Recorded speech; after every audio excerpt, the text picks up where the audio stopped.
All right. So we figured out all these technical difficulties, and we'll wait a few seconds to let people jump on. We made it. We're here. We're here. Technology worked. Yeah, absolutely. So give a few more seconds. Good background, man. You like that? I see the dog in the background sleeping. Yeah, it's good stuff. I've never actually been inside there, so it's kind of like inside. So yeah. Cool.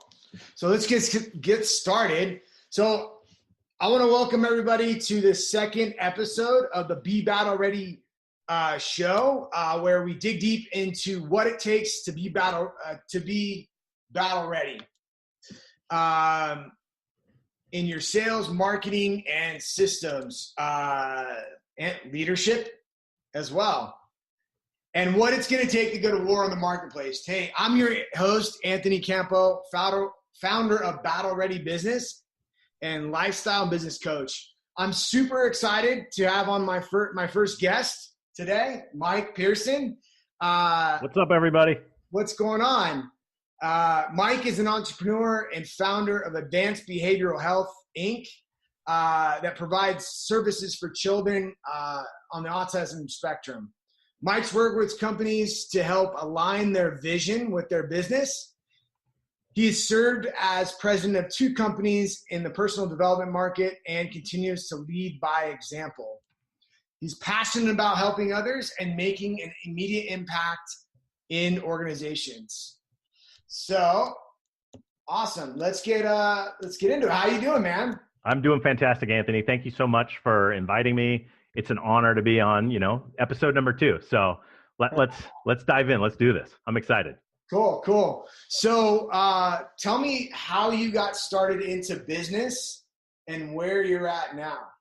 All right. So this is it's kind of a loaded question, right? So I got started into business way back in college. Well, yeah, back in college, actually. So I've always had side hustles. I've always been dabbling in different like marketing tactics and things like that. And I started my first business in the late 1990s where, back in the day, I was on a 56K. It was like a 28.8, and then it went to a 56K dial-up modem.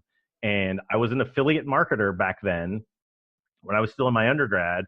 And I taught myself how to hand code HTML, create websites, and just do things for fun. So that's kind of the first business I ever started. And then, I graduated, I got a job, I got another job, then I moved, relocated a little bit, started another business for about 18 months where I was providing like IT services for companies. Again, this was in the early 2000s. Then I went into corporate, why not? Let's go into the corporate world and kind of work your way out. And so I took the corporate ladder and it was, everything was fantastic. And then, I got burnt out like a lot of people do. And so I left and I went into the personal development market, and I've been working kind of for my own and with other companies for the last 8 years or so. And then just about 14, 15 months ago, I started, I got a big push. I got kicked in the pants and I started Advanced Behavioral Health. And, things are scary, things are exciting, and things are growing just, amazingly. So that's kind of how I got started in the business, and sometimes you need that kick in the pants to do it. Cool.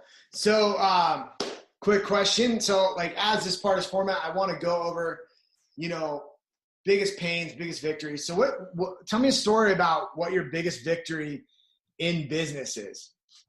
I've got lots of victories that seem large at the time. Yeah. And then, a year from now or a year from then, they seem kind of tiny, right? So I've done everything from putting, 1,000 SKUs onto Amazon, which was for a company where, we were selling through an e-commerce store, and I launched their Amazon platform for them. So it was a huge victory at the time. And it still is a huge victory because they were selling a ton through Amazon. So it's little things like that where I try and kind of bucket my victories and look at them each week versus like, hey, this is a huge victory. Because when you look back, like all of your big victories kind of seem small because you're going into the next level and you're like up leveling each time you do it. So I try my best to look back, first of all, just each week and reflect on like, what did I accomplish this week and what are those victories? And then, I think the biggest victory for me, and it's not really like the Amazon thing was cool. Starting a company was cool. Growing a company is cool. All that stuff, they're huge victories, but it's looking back at the last 3 months, 6 months, 12 months, or, 18 months, and then taking that collective. And that's really where my victories come in, because it's the progress and just the growth of myself, the, different companies I've worked for and at, or, that I run, are really what makes the big victories for me. Cool. Awesome. So let's talk about, tell me about your biggest struggle and how you overcame it. Try and just put me on the spot. So the biggest struggle is, it's pretty easy. And it's, as you know, Anthony, like the life of an entrepreneur, it's the voice inside your head saying, that idea is not going to work. That idea is stupid. You're going to fail. You're going to go bankrupt, like all of those things. And for me, that's been a constant struggle. And, we all do it to ourselves because we're our own worst critic, right? We're always telling ourselves, oh, we didn't look good or whatever, this idea is stupid. So, a couple of the ways that I've overcome this, and I'm continuing to overcome this, and this is it's an ongoing progress, right? We're making progress. And so how I overcame it was I surround myself with go-getters. I surround myself with people who have walked the path before me, right? Who can give me, I can ask them questions. I've got a group of mentors from my corporate world that I'll text them, not even every week, but, once or twice a month, I'll say, hey, can we go out to lunch? I got some questions. I want to pick your brain. I remember, I think it was last summer that you had come over to our house and we had dinner, and then we were hanging out in the backyard, and, I was sharing kind of where I was at, and you were sharing, where you were at, and you had walked a path like right before I did, maybe a year or so prior. And it helped me, like it helped calm my nerves and put a lot of things in perspective. And it was exactly like what I needed at the time to say like, oh, it's all these little stepping stones. So that's the biggest struggle. And that's, I just overcome it by networking and, talking with go-getters and talking with people who have my back. Yeah. So, it's good you bring that up because, as a solo entrepreneur, you're just by yourself. You're the only person in charge, right? Right. The void of having any support team, right? And everything relying on you and having to find those answers is like sometimes overwhelming. For right? sure. And it's like, I look back at the times that I did do well in those times and the times that I didn't. And it was very similar. It's like, instead of taking it all on myself, and I think we have this, if we have to set, to step out, we have to set ourselves at this high expectation, right? But at the same time, that expectation and that leap, we really need to not allow ourselves get into this Superman complex, right? Where we feel like we have to do it all instead of relying on our team, on our mentors, and other resources out in the market, right? Or that are around us, if it has to do with, even getting down into personal development and spirituality and things like that. So, because that stuff gets questioned as well. For sure. Yeah, no, that's a great point. So, all right. So tell me about your most successful marketing campaign. So today's show, we're, how we do this, the format. Week 1 is leadership. Week 2 is marketing. Week 3 is sales. And week 4 is lifestyle and personal development. So, for today, you are my marketing expert. You're probably one of the best marketers. I have you and my one of my other mentors in marketing, and you guys are awesome at it. So I want to get down into that. So, and tell me about the most successful campaign. Definitely. So, I've got a couple different ones that kind of come off the top of my head. So I mentioned at the top of the call that It was like 1999. I taught myself how to create web pages. I was doing affiliate marketing. And at that time, I created a system to drive 70,000 visitors to a web page back in 1999. Like, try and do that now. It's damn near impossible. And so Yeah. that was a huge marketing campaign. And then guess what? Everything evolved. Everything changed. And that campaign just died literally overnight. I had it all buttoned up and then just fell off a cliff because you have to evolve. You always have to keep changing. So How'd you pick? What's that? Go ahead. Like those times, because that's like, I remember back when Facebook and Google changed their algorithm back in 2015, and we saw our traffic go like this, bam, like completely straight down. We were getting like, for a small business, we were getting over 7,000 views a month or visits a month, and we went down to like 4, like like this, and we saw the numbers and phone calls drop like that too. Yeah, and that's again, like I was in my undergrad, I was driving 70,000 like visitors to a website. I'm like, I'm going to retire in a year. This is amazing. And then, boom, gone. And that's when I went to get a job. So that was one of my successful marketing campaigns. And I've had a bunch, right? So I've grown Facebook audiences. I've grown Instagram audiences. Those are all fantastic. And then guess what? Boom, algorithm changed. Doesn't matter how many fans you have because it's now pay for play on Facebook, right? So it's all those things where there's super successful campaigns at the time. You're doing great. And then oops, something changes. Here's something this is a relatively new one. And again, this will probably be gone in like 6 months. It'll drop off the face like everything else. So this is for behavioral health. And this is on Facebook. This is a stealth, like ninja thing that I've been doing for a while. And it works out fantastic. And it's amazing. So I recorded a series of videos that people like my fans will never see, and the majority of Facebook will never see because they're all paid ads. And in our business, a lot of our funding comes from different insurance companies like Kaiser, Blue Shield, Blue Cross, Magellan, like all those guys, right? So I need a way to target clients, and what I did was I started targeting specific companies and creating specific videos for those specific companies. So if they're a Kaiser client, I'm mentioning Kaiser at the start of the video. And it's the specific companies, the specific likes, and the specific interests with the specific videos, right? So it's super targeted. And we have one video that, again, this isn't shared anywhere. It's got over 17,000 views as of this morning. It's been shared organically over 200 times, and it consistently generates, I'd say, on average, between 1 to 2 qualified leads for us every single week. And a lead for us can be as little as $1,000 a month in revenue, a gross, or up to 4,000 or 5,000 in revenue, depending on lots of factors. So I spend a whopping $30 a month on this paid ad, and I generate 1 to 2 qualified leads a week. Now multiply that video by 3, 5, 7, 10. I've got more clients in my pipeline coming through to me. And my ROI is absolutely ridiculous. I can run this ad for an entire year.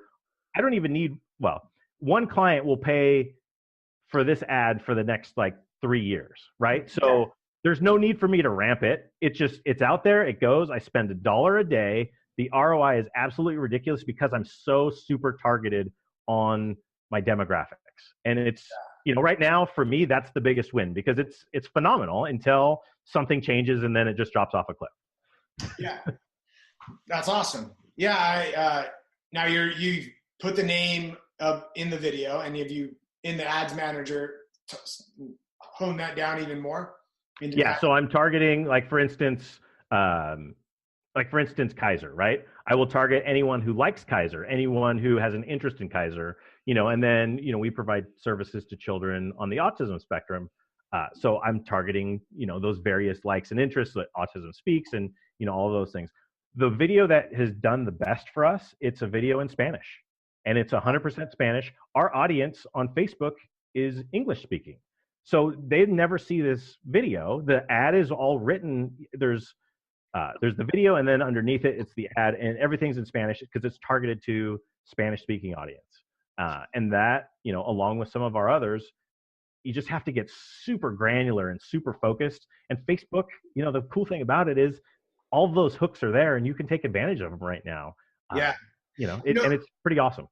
It's funny you say that. I was on a coaching call a few months ago with a young kid who was interested in doing marketing and starting his own business. And, he's in San Jose, from San Jose, Hispanic background. And he had this vision of like going and provide social media marketing, Facebook marketing, all that stuff, and doing that managed service. Yep. That. I go, man, if you just go all in and get your like little pieces dialed in, I mean, I think there's such an arbitrage there, because I don't think there's a lot of people playing that space, especially when you start getting into paid advertising. Because then, I would run in different languages when I was working at the shopping center and running the ads for the shopping center. Right. In Vietnamese, in Tagalog, in Spanish. I'd just go ahead and, if I was doing a Spanish speaking event, I would go just market to them. So, and then it worked out. Cost of video views, cost of, any action was a lot lower than any other way. So. Yeah, absolutely. And it's right now with Facebook, it's kind of the heyday for marketers. If you can create something that will drive engagement, it will get seen and you will get an ROI from it. And that's really, it's key right now, because it's going away and it's getting more expensive. A couple of years ago, it was a lot cheaper to do and the game was a little bit different, and it's always evolving. And right now there's still such a huge opportunity to target your exact demographic. It's pretty phenomenal. Yeah. Cool. So let's move on to the next question.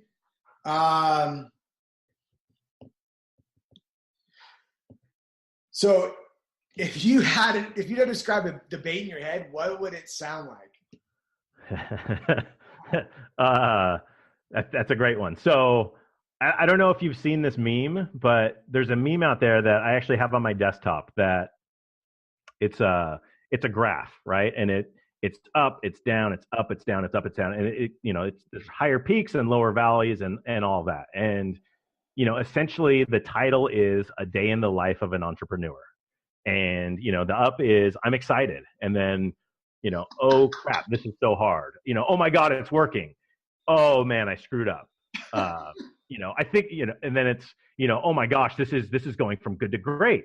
And then the next one is like off a cliff, I'm going to go bankrupt. And then it's like, wait a minute, why am I so hard on myself? It's working, everything's going well. And then like the next minute is, oh my gosh, I was wrong. I suck, and then it goes, wait a second, my life is awesome. So that's something that is constantly going on in my head. Is it going to work? Is it not going to work? Like even this morning, I was looking at, last week and like kind of where we were at. And I'm like, it wasn't that good. Even though it was good, it wasn't like what I had expected. So it's that, it's the day in the life of an entrepreneur. And, 1 minute you're on a high and then the next minute you're like, oh my God, what did I get myself into? So the one thing that I try and do is just, I try and make sure that I try and minimize as best I can, which is the hardest thing to say and the hardest thing to actually do. I try and minimize the lows and celebrate the highs, because that's what it's all about. And it's a roller coaster, right? I mean, I'm preaching to the choir, Anthony, like, the highs and lows of this. So. Oh man, I was having a conversation with myself, I think in the last couple of days, of like asking myself, like, why am I trying harder stuff? Like, like I think it's harder to be by yourself and trying to do something like, the way to build this business right now, right? What I'm doing is, I think I'm even more crazier. I'm like, part of me is like, I want to go back to having a team and like going and like, have some, like I remember building the gym and it was like, I knew what I had to do that day. Right. And there's certain things I know how to do, but there's so much, like if you have something to go do and you're like, all right, we need to go like paint this place today. And then we need to go do this. It's like these big things. And then everything here is so like, I don't know. Right. I don't know. Yeah. You're on an island, you're all by yourself in that role, which is tough. It's hard for sure. And then the people around you are like, well, it's so virtual that it's like, you really don't go and do anything, right? Doesn't look like it. So, yeah. Cool. Struggles. I know that too well. All right. So let's look at the next question. Look, so Battle Ready Business is targeted for aspiring entrepreneurs and current business owners, right? To help them build a battle ready business. So what's the number one piece of advice if someone was going to start a business that, or is currently in business, that in a summary, what are the big high level things that you would put in place to make them battle ready? And battle ready is like, look, they go to war in the marketplace and they win. Right. I think that's a great question. So, I mean, I've got a lot of advice, and I'll try and just cut it down to a few quick bullet points. As I mentioned, like, surround yourself with like-minded people who are going to be there to support you, right? Like, you don't want the naysayers, and you don't want the energy vampires who are like, you're never going to succeed. Like, just push those people aside. You want to surround yourself with, again, the go-getters, the people who are doing it, the people who've already walked the path. Find a mentor. Like, that's been crucial for me. And that's been a lot of, like, if you want to open a business, or if you're in a business and you want to get to that next level and become battle ready, is to find a mentor who has walked that path before. And, I look at it, and I'll tell you a story. So, I've got 2 little kids at home, and I coach their soccer, I coach their basketball, I coach their baseball, everything. I taught them how to swim in the pool, like all that stuff, right? But my expertise can only get them so far. And, it was fun. I love coaching. That's like part of who I am. And I love the interactions with all the kiddos, but I can't take my kids to the next level because I don't know everything about soccer. I can fake it, and I could be a coach at 5 years old because it's easy, but my son's 11 and he's pretty good, and there's no way like I could get him to that level. His footwork is beyond me, the things that he can do. So he's playing competitive soccer. I had to find a mentor for him to take him to that next level. And, his coaches played professionally, like in Mexico, and, things that I don't know the first thing about soccer compared to what they do. Same thing with my daughter. She's 8 and she's in competitive gymnastics. I mean, there's one thing to, try and fake your way through like soccer or something, but get to gymnastics. I need someone who's going to coach her and make her better because she loves it, right? And that's like everything that they do. Piano. I don't know anything about piano. I got to find a coach. I got to find a mentor. Swimming, all that stuff. So, I look at my kids and we find our kids' mentors and our kids' coaches, but then at the same time, like, I don't find a coach, right? Like, and the biggest piece of advice is like, why don't we do the same things as our kids do? Because, Dominic started playing soccer and he went from here to here. Yeah, he could have, I could have got him to here, but in the same amount of time, he made leaps and bounds because he had a coach. And I don't know too many professional athletes or Olympians who got to where they were like by themselves, right? They all have nutritionists, strength coaches, all that stuff. And, it kind of goes back to, you have to put the ego aside for me, because I like to do everything myself, and it's hard to give things up, and it's hard to take advice, and it's hard to take suggestions because that's who I am. Like, I figure I can just do it all myself. And so I think the biggest piece of advice out of all this and out of that story is, yes, you can surround yourself with people who can kind of, give you some feedback and mentorship and whatnot, but it's really about, I'm on this mountain and I want to get to this mountain. I can go all the way down and I can go all the way up, but if I can get a coach or a mentor who's just going to build me a bridge and I can just run across, like, that's the piece that, put my ego aside, because they're going to get me there so much faster. So that's been a big challenge for me, is getting feedback from those mentors. And that has also helped me to get to where I'm at so much faster, especially in the last, I'd say 18 months.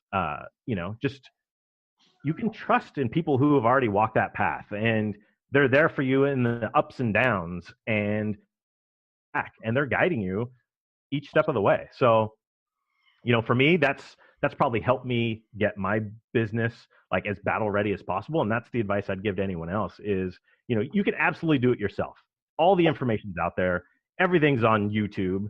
but do you want to spend, 3, 4, 500 hours, or do you just want to pick up the call someone and say, hey, what should I do about XYZ? And then they have real world experience and they can get you there in an instant versus, you're pulling your hair out and you're doubting yourself and everything else. So. Yeah. I mean, if you try to do it on your own, you're going to test and test and test. And there's a big cost to that, not just in just equity, and money, but in time, right? Which is number one asset, right? Like absolutely. Absolutely. In my master class, I had this picture and I found it was pretty cool. And it was kind of in my mind, epitomized, right? What a mentor does. So there's a gap between two mountains and there's a pencil drawing a bridge and people are walking across it. And I look at, look, the mentors and coaches and all that stuff do not do it for you. They just give you the drawing, right? That allows you to build the bridge, right? Like you just said, right? Building a bridge across that, right? This is the path. And I mean, all the times that I've had mentors, it's been crazy successful. And like, I actually submitted to that, earlier this year with my nutrition. I hired a coach and I was like, it was such a pride thing for me, but I had a lot of success, right? Because I was on a path and I was committed, and there's just something about that. I grew up in team sports, so. Yep, absolutely. Okay. All right. So what would you give to your 20 or 30-year-old self? It's interesting. So I turned 40 last year, which is crazy. And it's, it's like, wow, I'm old. And, I thought I was old at 30 and now I'm old at 40. But, I think the advice I would give to my 20-year-old self is to just take the jump, right? I've always walked the path where I started and then something went wrong. So I quickly talked myself out of going forward with it, right? Like I mentioned, I was driving tons of traffic and then something changed overnight. I just gave up. I said, I'm done. It's not going to work. I'm just going to move on. I'm going to get a job. And then I did a job for a little bit and, then I moved and then I started another business. Same thing. Like it was all going well. Something changed. I just kind of said, I'm kind of done with that. I'm going to go into corporate. So I think all the experiences that I have lived have been awesome, and it helped me shape kind of where I'm at and like the leader I am and all of that. But I think the advice I would give is just experiment and, dive in with 2 feet, right? Like I'd always dabble and I'd always try a little bit, but I'd always have a backup plan. And backup plans are great. And I like multiple streams of income because those are fantastic as well, which I still have today. I've got a couple different streams of income. But I'm committing now versus before. Like if it didn't work, it wasn't a big deal to me. But if I would have probably dove in my 20s, it would have been that much more rewarding and that much more amazing than like kind of where I'm at right now. So I think that's probably,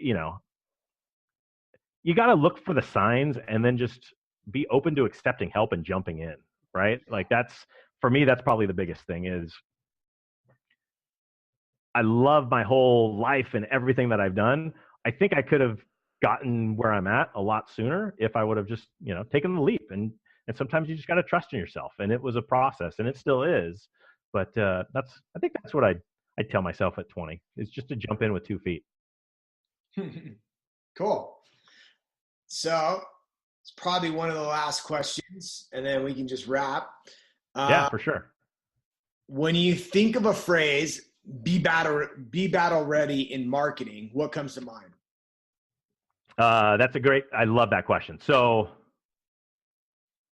being battle ready from a business and marketing perspective, I would say, and I think marketing more than anything else is you want to understand the strategies and tactics on what it's going to look like to lead your business into battle.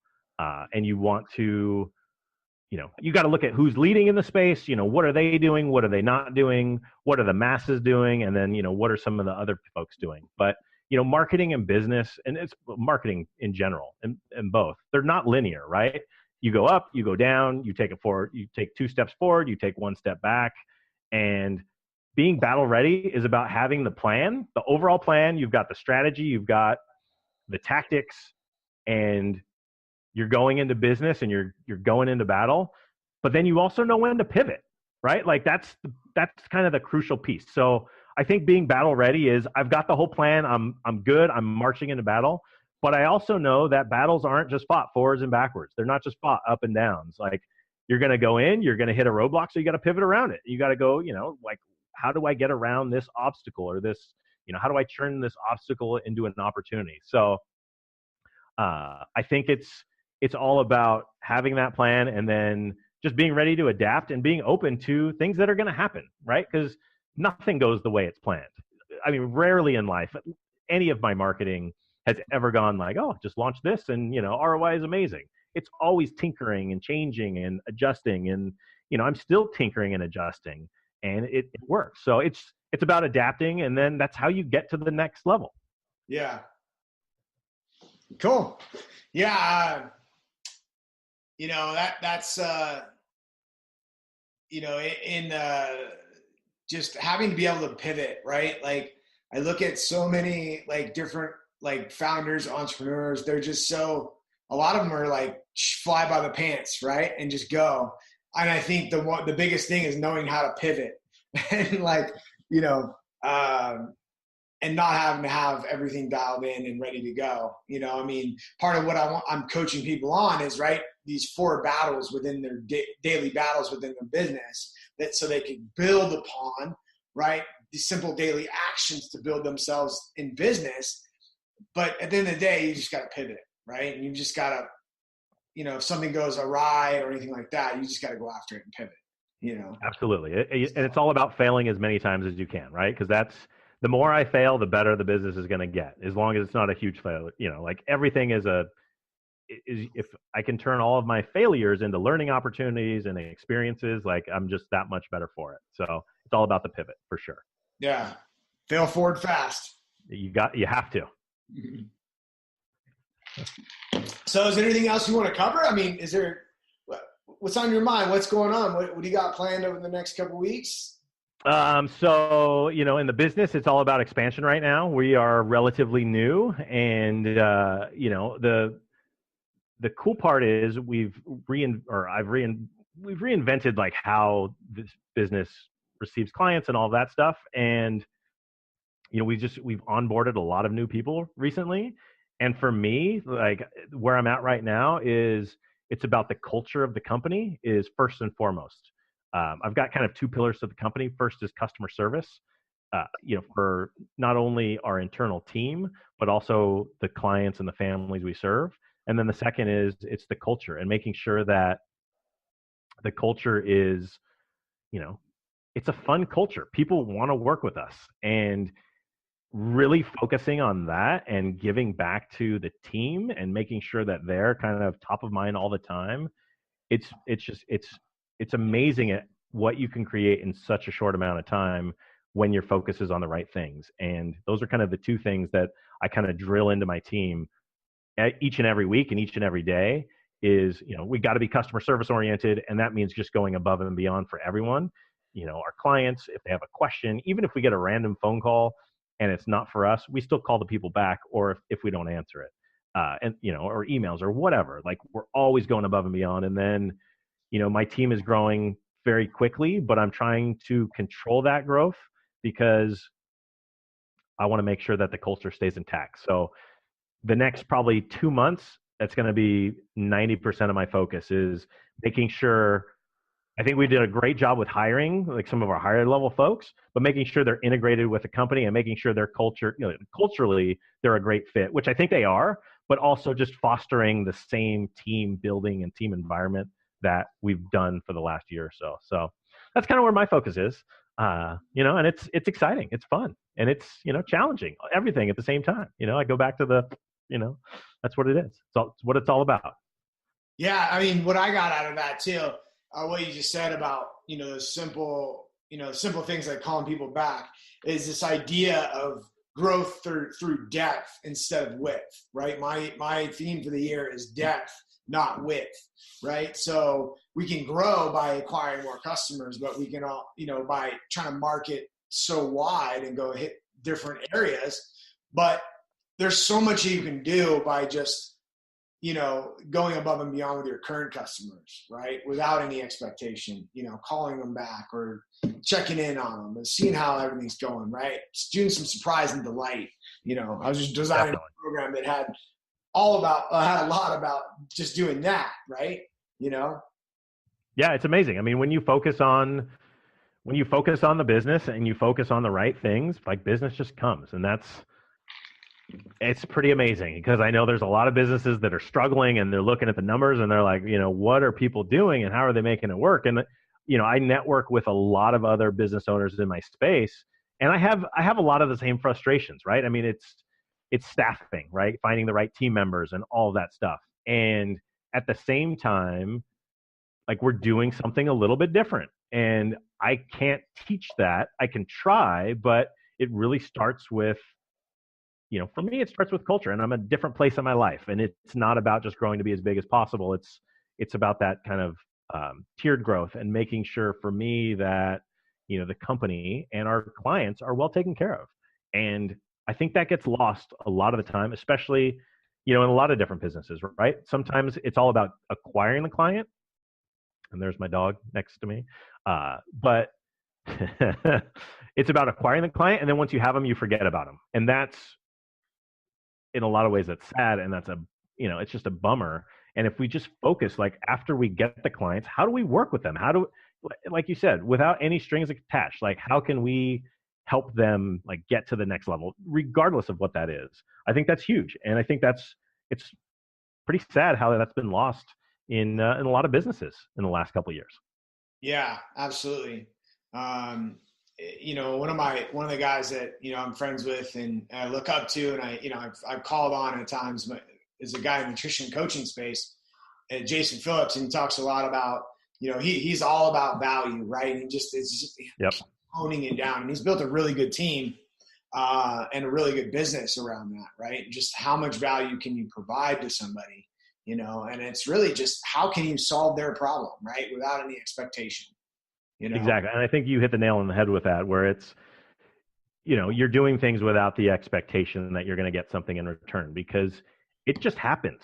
It happens, organically, that you go above and beyond without that expectation, and you're doing something just to do it, like it comes back to you.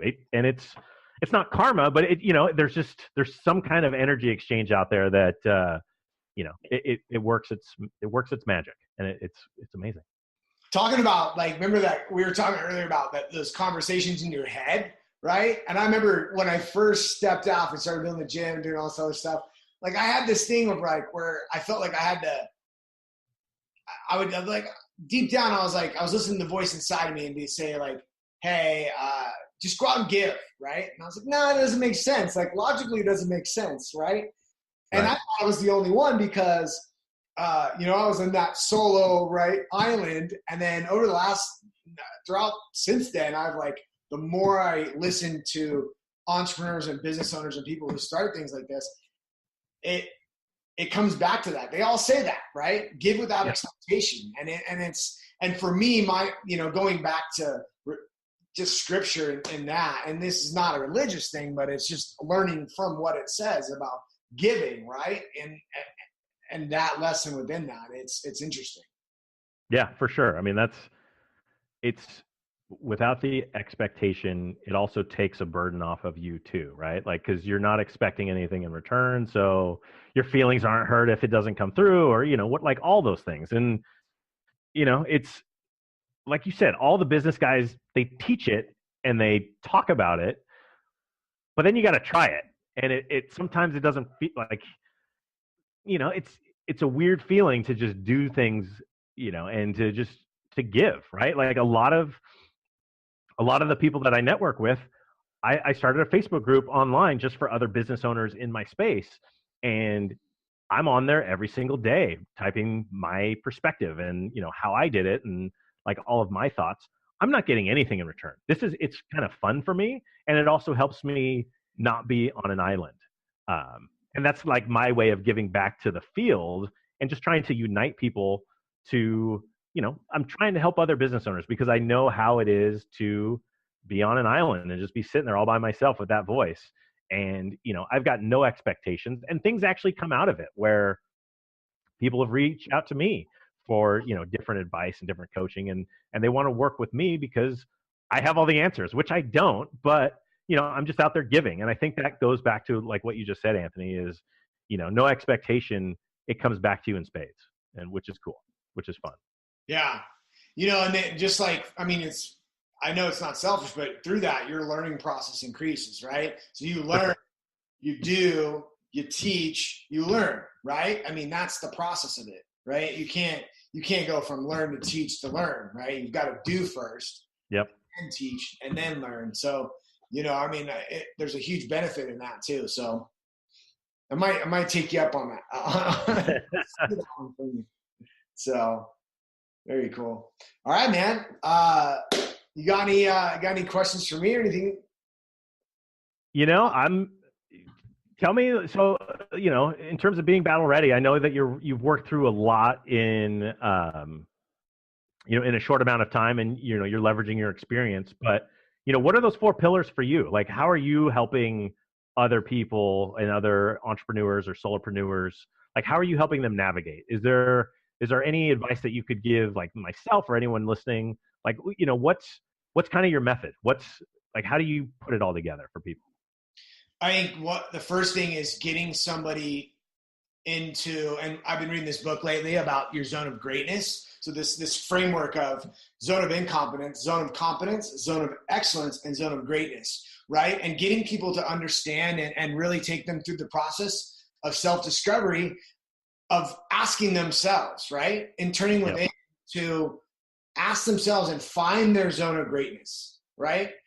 And in my mind, I look at that as like, what are you best at? What do you love to do? And what impact can you make? And mirroring that together, my belief is that you're going to find your zone of greatness. You're going to find this point where you feel like you're going to make the most impact and really make an effect on this little dent in the universe, right? It doesn't have to be a big dent. And in that, right, it doesn't have to cure cancer or do anything like that. You can bake a cake who changes, somewhat impacts the world. Like, one of my examples is like Antonio Stradivari. He's made the best violins, sold for $20 million. And think about how much he's affected the world, right? He hasn't ended a war, hasn't done anything, but he's made a big impact on the world, right? And there's probably stories within that. And as I look back through my journey, I was like, man, there was you being part of the gym, and it was like, when I first started off wanting to go start the gym, like I didn't know, I didn't have the eyes to see what I was going to create and what impact it would have. So that's my first thing that I would get with people. It's like, look, you got to follow that voice within that's pulling you towards into the future to chase your calling, right? Whatever that is. And it changes from year to year and all that stuff. And then how does that represent in the world? And then just start structuring the macro of the business into getting it into these strategic marketing plans, right? And building systems, right? And just knowing how to execute and helping them build that framework of how to execute their business and build it down into simple daily disciplines in their marketing, sales, leadership, and fulfillment. So, yeah, that's awesome. I love it. I love those 4. I think a lot of people out there who are solopreneurs, they definitely benefit because you don't know what you don't know. And, it's like without putting those systems in place, like you're just kind of floundering and you're just trying things and you just don't really know which way is up and what way is down. And it's good to get systematized. It's good to put those, you got to focus on leadership. You got to focus on marketing. You got to focus on sales.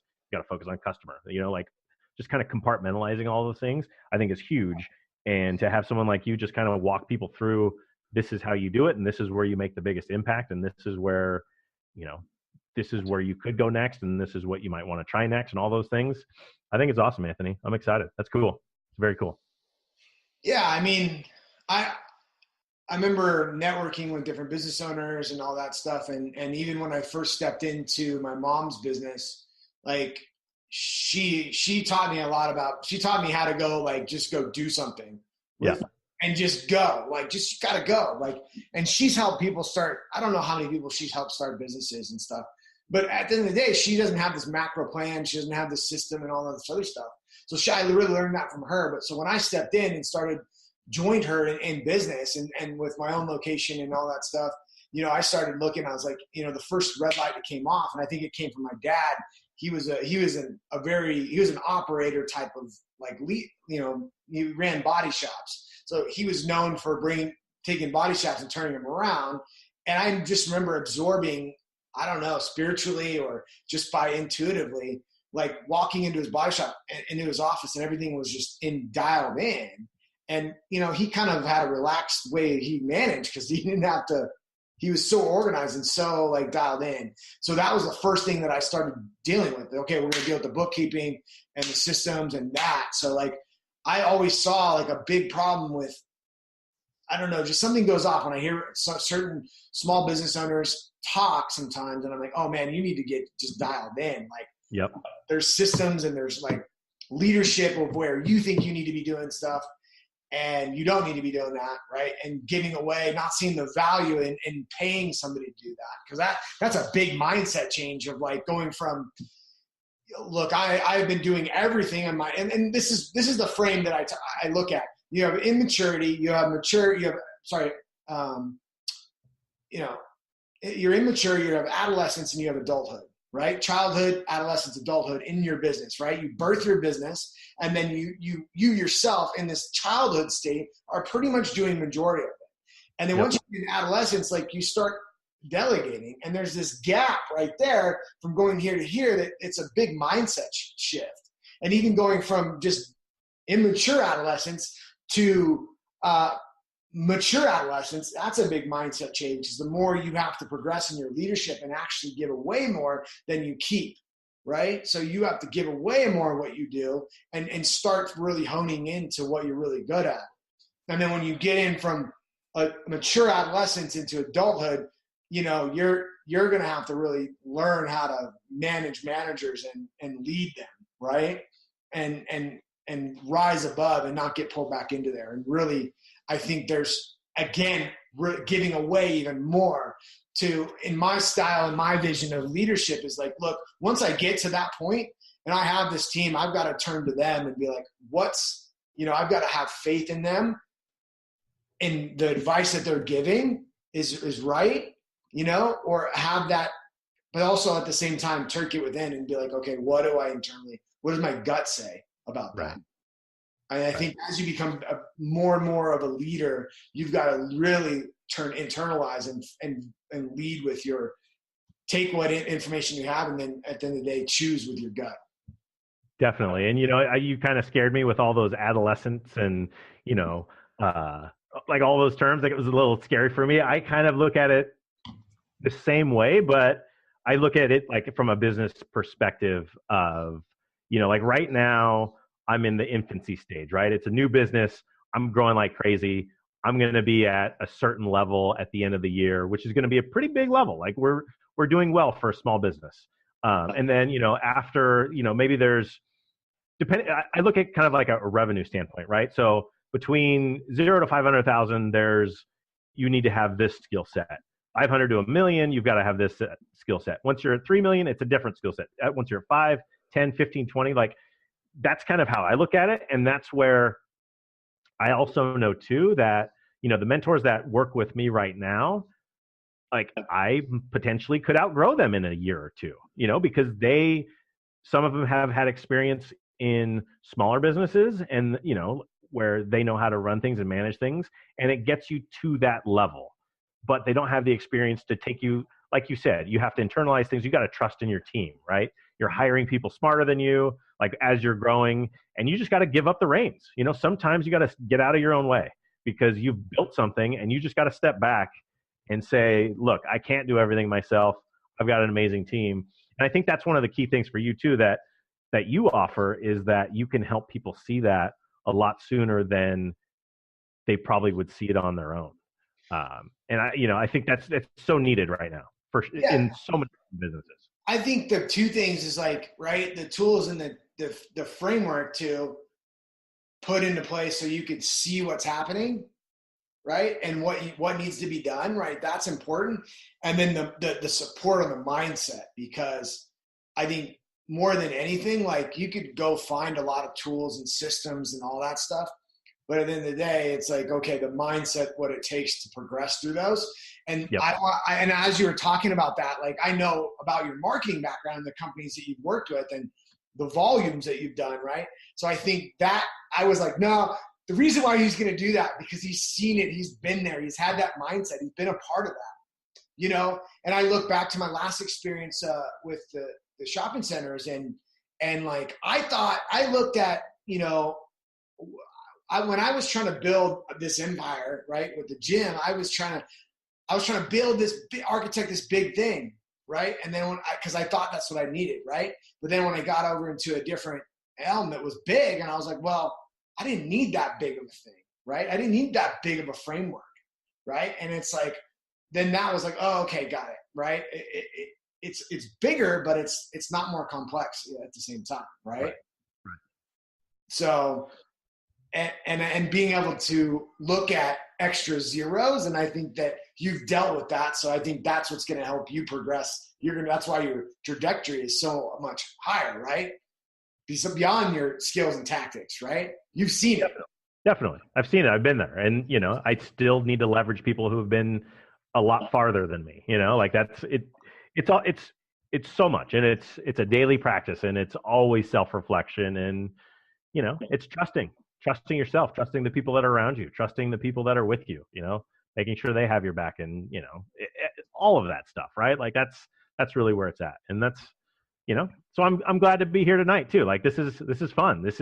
I don't get to talk about this kind of thing very often, so I get excited like with these questions. So this has been a lot of fun, Anthony. This has been great. I've enjoyed it too. Like, you know, I mean, I sit around and talk.